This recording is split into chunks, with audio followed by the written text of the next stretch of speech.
50 political campaigns over 35 years. John Laschinger has racked up wins, losses, and maybe a few split decisions along the way. He tells almost all in his new book, Campaign Confessions, Tales from the War Rooms of Politics, and he joins us now for 10 questions on going for the win. Okay, John, you ready? Here we go. 10 questions. Question 1.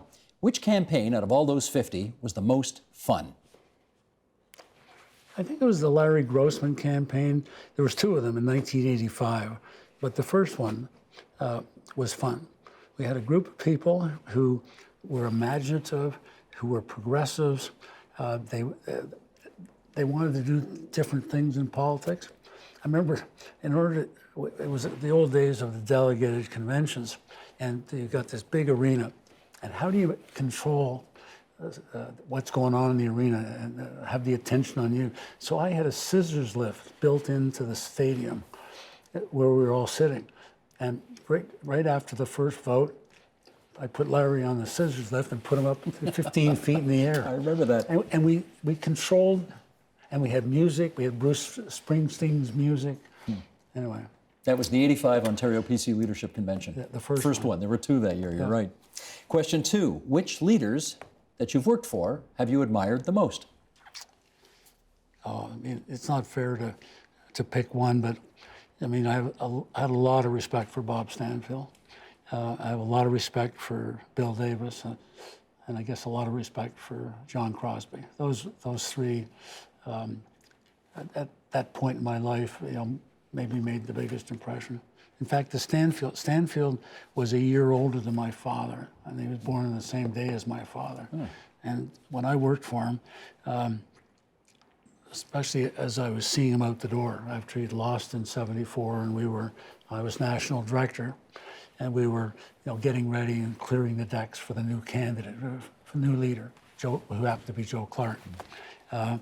We spent a lot of time together, and it was like a bit of a father-son relationship. I mean, I was 36, 37, and he was, 67, 68. But. Nice.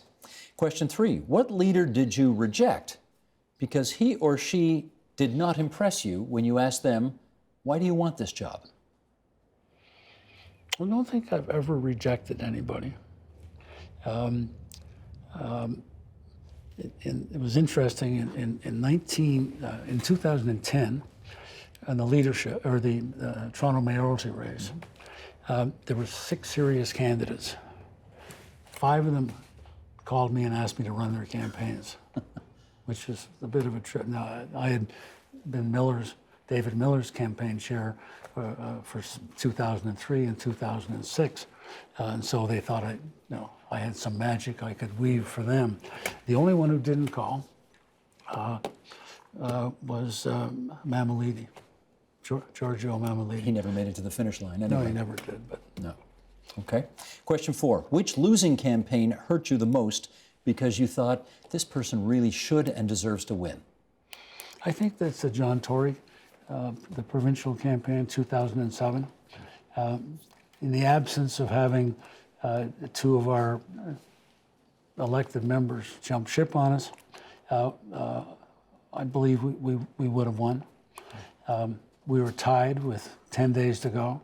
We had a terrible policy that people were attacking, but on the other side, a lot of people liked the policy too. It was fair. It was fairness for people. Faith-based school funding. Faith-based school funding. But that was the most disappointing. And conversely, question 5, which winning campaign was the most rewarding because you didn't expect it? Well, to begin with, I guess the David Miller mayoralty race in 2003.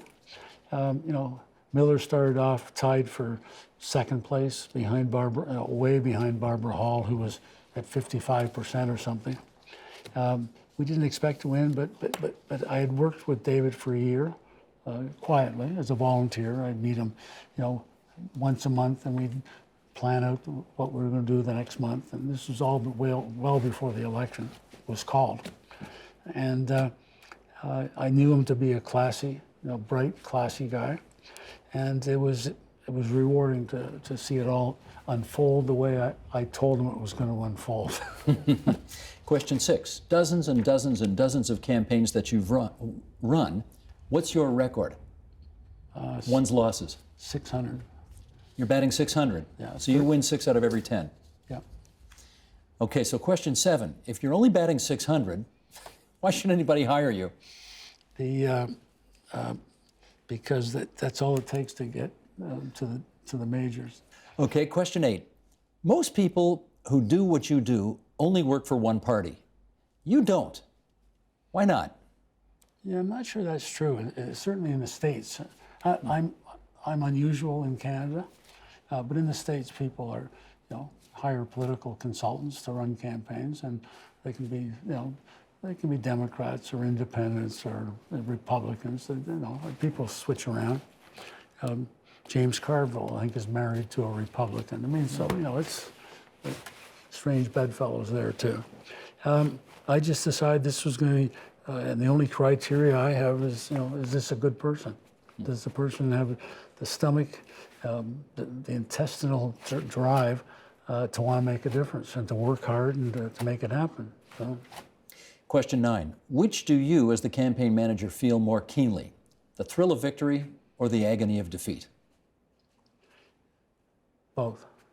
They're both. I mean, it's a tremendous rush when you win, and when you lose, you take it in the gut.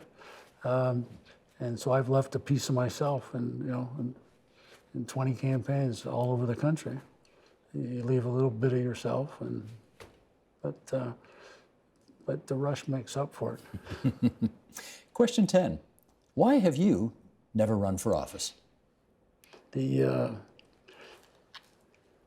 I'd like to say I can have more influence in the back room than I can in the front room. Those are my strengths, I think. I have an MBA. I'm an organizer. I don't think I'd be a very good candidate. Wouldn't you like to find out? No. Okay. Campaign Confessions is your latest contribution to the literature of politics in this province and country. John Laschinger, thanks a lot. Thank you. Help TVO create a better world through the power of learning. Visit TVO.org and make a tax-deductible donation today.